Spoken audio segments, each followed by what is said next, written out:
Hello, my name is Dr. Yaya Sissoko. Today we're going to talk about the second category of the 10 principles of economy, how people interact.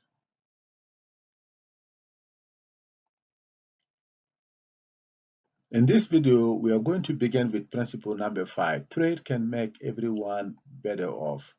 So let's define trade.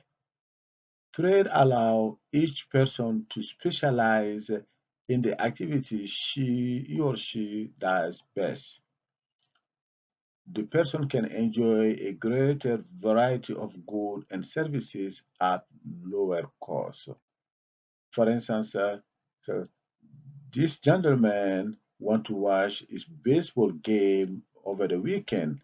He doesn't have time to mow his grass. This boy. He's going to hire this boy to cut his grass for $5 a week. So he's going to trade the money he made for working and also pay the boy to cut his grass in that sense, so he can watch his baseball game. Another example, for instance, you let's say you are majoring in economics, you graduate, and then you get a job, so at the bank, and then you get paid with your income. You can use that to trade, to buy food, to buy a house, or to buy a car.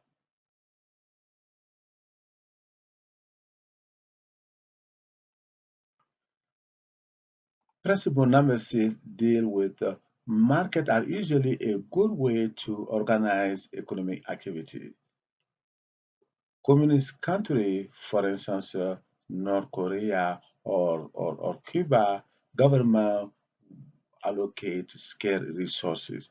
The government will decide what to produce it, for instance, car or education, how to produce it by using more capital and less labor, or less capital and more labor, and for whom to produce it. The government have to decide the criteria of distribution of the goods and services.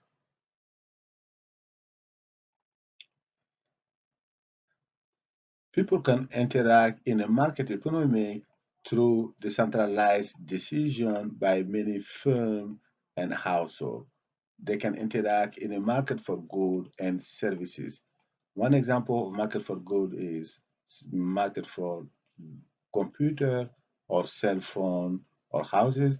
One example of market for services is, market for education or video game.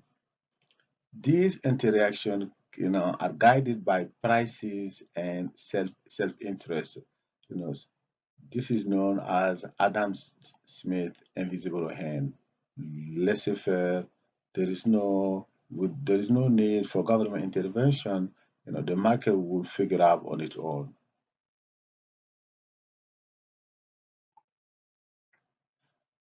Principle number 7: government can sometimes improve market outcome. We do need government. This is the corollary of Adam Smith invisible hand. We need the government to enforce rules and maintain institutions that are key to a market economy. We need government to enforce property rights. We need government to promote efficiency and avoid market failure. We need government to promote equality and avoid disparity in economic well-being.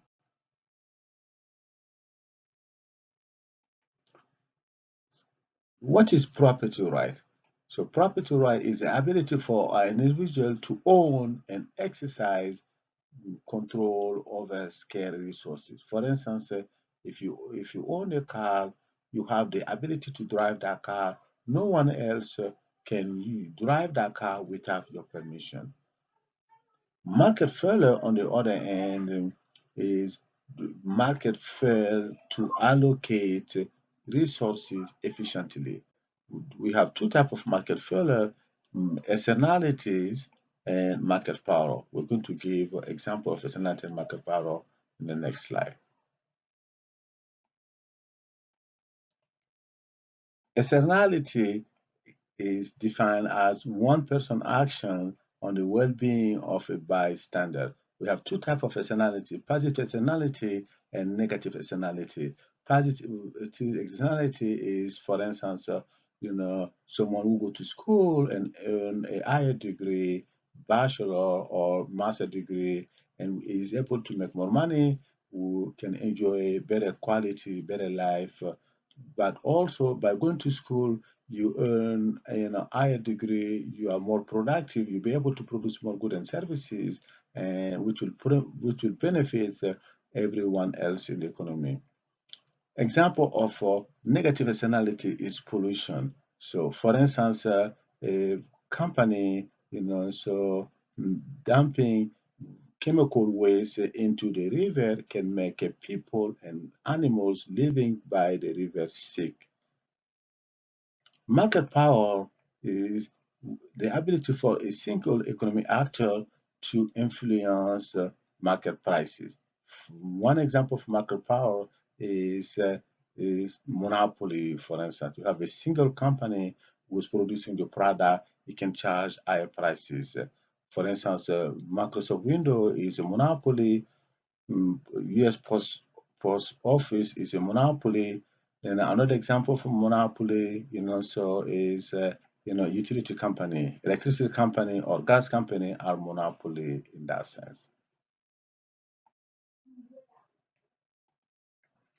How people interact can lead to disparity in economic well-being. In other words, what are the solutions to externality and market power? One solution is to reward people. For instance, Apple make a great product, in terms of MacBook and iPhone, and people are willing to pay higher prices to get a MacBook or to get an iPhone. Another solution could be government intervention by providing public policy through taxes or subsidy. So government can tax, so firms who are polluting, and by redistributing the tax revenue among everybody in the society, especially by providing public good or public services to the people who are affected by the pollution. This may reduce the inequality in the society.